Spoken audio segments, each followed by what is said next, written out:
Today's episode, I'm going to go over how to become a successful nail tech and create that six-figure business that we are all in the industry for. This video is not going to show you ways to get rich quick. Trust me, this career is not for that.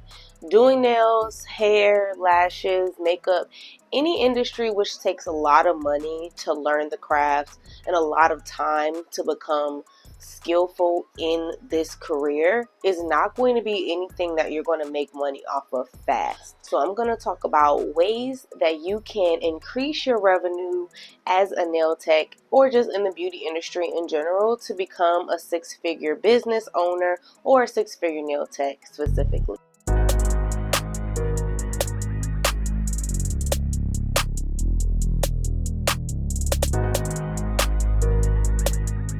Once you decide that you want to start a career as a nail tech, first thing I recommend you do is buy a bunch of basic supplies off Amazon, very low price. Now, there are going to be items that are going to be on Amazon and AliExpress and eBay, like kits and things like that, that are super low quality and also contain MMA and the monomer, and the powders and acrylics are just not going to be easy to practice with. So we're not going to go that low. But I do recommend starting with some lower end brands such as Mia Secret or even McCart is another low-end brand that I recommend. I feel like it's really good. Savaland. There's a couple other ones that I will list in the description so that way when you get started you can go look for these products. These are going to be brands that you can continue to use as you become an experienced nail tech, but they're just on the lower pricing side. So I always recommend when you're starting out, just because you don't know if you're even going to like this, you want to get the things that are priced the lowest to make it easier for your budget. List of items that you need to be able to create a full set. And I want you to go ahead and start doing some research, like watching my videos, getting on YouTube, things like that. That is going to give you the basic outline of what it takes to do a complete set. So when you get all of your items, you have everything laid out, you've got your steps, and you're like, I'm hitting everything. Do you like this? It's going to be extremely hard. It's going to be messy. It's a lot of moving parts. But the question is, do you like this enough to continue to pursue it? To continue to put money into it? If the answer is yes, then we're going to go ahead into looking at furthering our education and really getting those basic steps down to move forward in the career. But if the answer is no, this is just way too much work, this is not what I thought it was going to be, and it's just really too hard for me to grasp, then you haven't lost on a lot of money. So that's okay. That's why I recommend you start with cheaper products, low end, and only a small amount of supplies, because this is, again, a craft that is really hard to learn and has a lot of moving parts. If you don't love it, you're not going to want to do this all day, every day. And it doesn't make sense to start off purchasing a bunch of items just to practice and you don't even end up liking it. So once we figure out, yes, this is something that I would love to do every day. I love the fact that I get to be creative and I get to meet people, get to kind of be a therapist a little bit, get some new friends and your clients and things like that, then we're going to go ahead and take the next steps in getting into our education. Now, in my previous episode, I did talk about becoming a licensed nail tech and how a lot of states are going to require you to be licensed in order to operate in business. And that's going to be nail tech, hairstylist, and lashing as well, which you would need to be an esthetician to be able to do lashes legally in most states. Now, again, I say most states. I'm in the state of Virginia. They require you to have a license for these things. Some states don't. So always check with your state's local department of regulations to see what the requirements are for your beauty industry professions, so you know exactly what direction you need to go in as far as your education. Do you need to just take a couple of courses to be able to learn and build up the skill, or do you need to also get those hours in for your state board and be able to take the state board test to get licensed. So always do your research on that as well to make sure that you are legally covering all the bases to be able to operate in your state. You don't necessarily have to depend on your clients, because we do have a couple of slow seasons throughout the year. One of the biggest slow seasons we have is going to be right after the summertime. So September, when school gets back in, to about mid-November, when people start preparing for the holidays, is going to be a very slow period. September and October are probably going to be your slowest months, and this is going to be every single year. So this is something that you want to be able to prepare for by creating passive streams of income. What that means is being able to do things related to your industry that don't include having to have clients. So this is where your social media is going to come in at, and this is where your creativity for promoting yourself in different ways are going to be very, very important. So you want to make sure you're keeping your clients retained by booking their fills while they're still at their appointment, to make sure they're on a monthly or a bi-weekly schedule. Make sure you're contacting your clients that they are going to remember their appointments. Send out those reminders. Tap in with clients that you maybe haven't seen in a month or two, which you notice is going to be outside of their normal schedule. Hey, everything okay? Just checking to make sure your nails are good. Things like that are okay. Don't ever feel like that is outside of you or above you, or that you don't need to do that because more people will come. Never forget to continue with your regular clients. Those are going to be the ones that are going to keep that continuous revenue for you throughout the years. Make sure you are constantly checking in, backing up with emails, reminders, and making sure that, again, you are keeping them on your books. It's much easier for the client if you can book the appointment for them, make sure the reminders are getting sent and things like that. This is the type of service that your client really looks forward to. It makes it so easy for them. They don't have to even worry about getting a spot. That is going to deter them from going to other nail techs as well. So that is one good way to retain your revenue, and this is going to be the thing that builds the base foundation of your income. So when you are an entrepreneur, you realize that you are the source of everything coming in and coming out. Nobody else is paying for these things. So everything that we bring in needs to be able to cover all of the money that we have to put back into the business. And then also we want to be able to make a profit, not break even.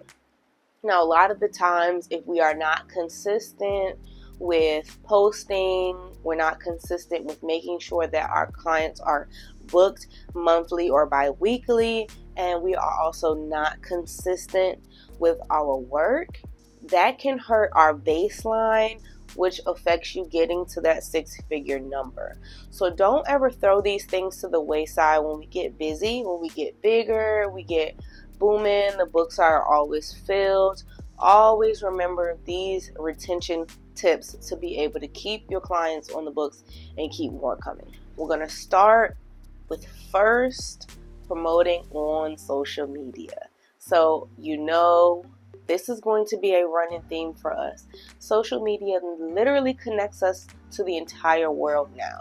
This is not just a platform to reach your neighbors, to reach the people in your city. This is going to target everyone in the world that is on that same platform as you. And it may seem like it's not that big, but trust me, when you post it, you have no idea who it's being seen by, but it is being seen by people around the world. So this is going to be your way of building your business first. This is going to be the easiest way for you to be seen and be pushed out. But again, we don't want to forget the local people.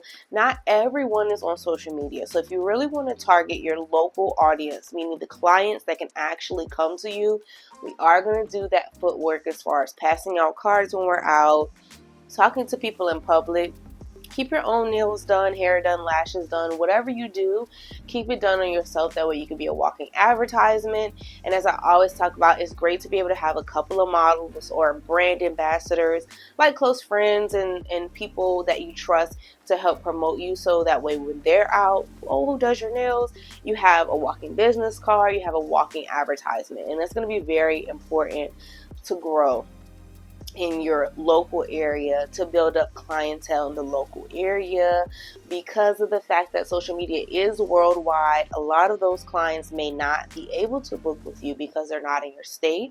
So just doing that footwork locally is just going to help put a cushion behind it, making sure that we are actually reaching people who can actually book us. So once we start posting and we're getting our clients, we're going to make sure that now we're able to create a second source of income. Successful people, especially billionaires, have minimum 5 to 6 sources of income. 5 to 6.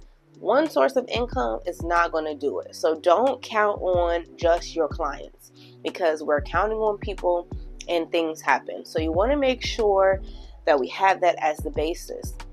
Just for an example, just to run some numbers, even as a beginner, say I'm just starting out, my full sets max only cost $60, and that includes designs, and that includes up to, let's say, long length. So if I am just a beginner, it's probably going to take me 2 to 3 hours just to do a basic set.